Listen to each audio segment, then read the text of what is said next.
नहीं, बड़ी प्रसन्नता का विषय है। उन्होंने अपने जीवन का बहुमूल्य समय, मतलब मैं सोचती 80 वर्ष अपने जीवन के देश को दिए हैं और निश्चित रूप से उन्होंने जो सांस्कृतिक पुनरुत्थान है भारत का, उसमें बहुत अहम भूमिका निभाई है।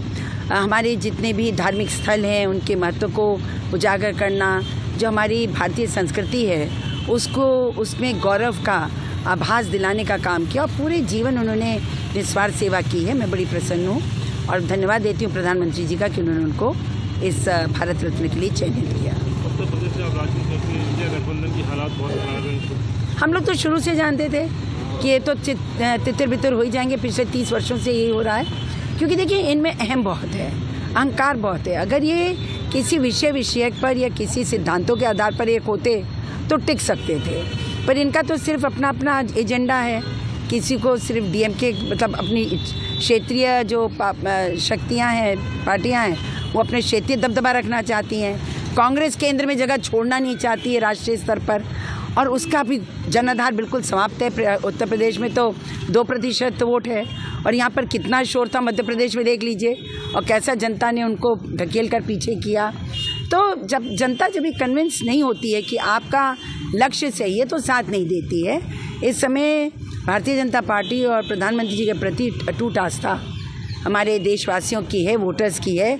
और आप देखिएगा 2024 में जो है वो रिकॉर्ड मत आएंगे। मुझे तो लगता है 1952 में जो चुनाव का रिज़ल्ट था उससे भी बेहतर रिज़ल्ट मोदी जी लेंगे, और सिर्फ इस बात पर कि उनके नेतृत्व में लोगों ने सच्चाई, ईमानदारी और राष्ट्र की प्रगति को देखा है। राहुल गांधी जी न्याय यात्रा निकाल रहे हैं, यूपी और एमपी में भी आने वाली है। उनके भाषण तो बिल्कुल स्टीरियोटाइप है, एक ही बात बोलते हैं, मोहब्बत की दुकान, नफ़रत की दुकान, और उसके अलावा उस क्षेत्र में क्या उनको करना चाहिए।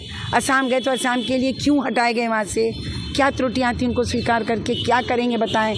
उनके पास कोई फ्यूचरिस्टिक प्लान नहीं है, कोई भविष्य की योजनाएं नहीं हैं किसी भी पार्टी के पास। जो क्षेत्रीय पार्टी उनको क्षेत्र के बाहर नहीं निकलती हैं, भ्रष्टाचार में सब डूबे हुए हैं। तो देखिए, मैं समझती हूँ आने वाला जो 10-20 साल है वो तो जो मोदी जी ने ट्रैक बनाया है उसी पे चलेगा। राष्ट्र पहले, सबसे पहले राष्ट्र, और राष्ट्र को विश्व में सबसे शक्तिशाली आर्थिक देश बनाना और साथ ही साथ उसके परचम को लहराना, यही उनका उद्देश्य है। और उन्होंने खुद ही एक अनाउंस किया है कि अगले 3 वर्षों में भारत जो है तीसरी सबसे बड़ी आर्थिक शक्ति देश की, दुनिया की बनेगी। हम ऑलरेडी 5वें नंबर पर बैठे हैं। ग्रेट ब्रिटेन जिसने हमको गुलाम बनाया उसको हमने पीछे ढकेला है। अब जर्मनी से हमारा कंपटीशन चल रहा है, फिर चीन है, जापान है, अमेरिका है। तो मैं समझती हूँ चाहे विदेश नीति हो, चाहे आंतरिक नीति हो, मोदी जी ने गरीब कल्याण को अपना आधार बनाया है। और युवा, उन्होंने 4 स्तंभों की जो घोषणा करी है, युवा, महिला, किसान और गरीब, जातिवाद को समाप्त करके इन 4 स्तंभों पर भारत को मजबूत करने का जो उनका लक्ष्य है, ये जनता को समझ में आ रहा है। मैडम, अभी आपने मंच से भ्रष्टाचार को लेकर भी बात कही। लगातार ईडी की कार्रवाई हो रही है और विपक्ष इसको गलत ठहरा रहा है, इसे आप कैसे देखते हैं? नहीं, गलत क्यों ठहरा रहा है भाई? आप देखिए, अगर गलत होता तो फिर जब ये लोग कोर्ट में बेल के लिए जाते तो इनको बेल क्यों नहीं मिलती? 2-2 साल से कोर्ट तो नहीं किसी पार्टी का है, और ऐसा नहीं कि कोर्ट हमेशा रूलिंग पार्टी के हक में अपने देता है ऑर्डर्स।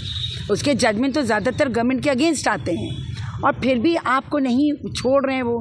तो इसी से स्पष्ट हो जाता है कि घोटाला है, भ्रष्टाचार है, और जो ईमानदार होता है उसको डर नहीं लगता है। अगर आपने नहीं मानना, आप ईमानदार हैं तो जाइए जुडिशरी के सामने, अपनी बात, अपने आप को सिद्ध करिए कि आप गलत नहीं हैं।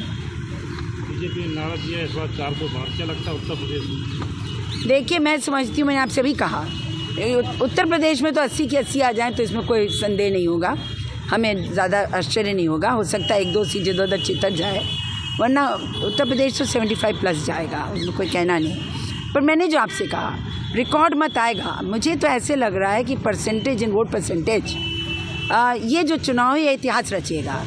मुझे लगता है अभी तो पार्टी का लक्ष्य है कि 60% जाएँ, लेकिन मुझे लगता है 70% भी जा सकते हैं हम। थोड़ा बहुत दक्षिण में हम लोग अपनी पैठ बढ़ाने की कोशिश कर रहे हैं, लेकिन मुझे पूर्ण विश्वास है कि हो सकता है 1952 का रिकॉर्ड टूट जाए। मैडम, आज आपका सम्मान हुआ है कार्यक्रम में, वो भी वीरांगना। हाँ, उन्होंने वीरांगना हमारी लक्ष्मीबाई के नाम से अवार्ड रखा है, और ये उन महिलाओं को देते हैं जिन्होंने अपने अपने क्षेत्र में कुछ योगदान दिया हो। मुझे मैं बहुत ही सहृदय इसको स्वीकार करती हूँ, विनम्रता से स्वीकार करती हूँ। और ये बात सच है कि मैंने जीवन में बहुत ही ईमानदारी से अपने काम किए हैं और संघर्ष भी खूब किया है। महिला आंदोलन के लिए संघर्ष किया है, मैंने मेयर रहकर विकास के लिए संघर्ष किया है, मैंने विधायक और अब सांसद रह के जन विषयों को बहुत मुखर रूप से सरकारों के समक्ष प्रस्तुत किया है। तो अब ये लड़ने का जो तरीका बदल गया है। अब तो समाज की कुरीतियों से लड़ते हुए राष्ट्र को मजबूत करना हम लोगों का फर्ज है।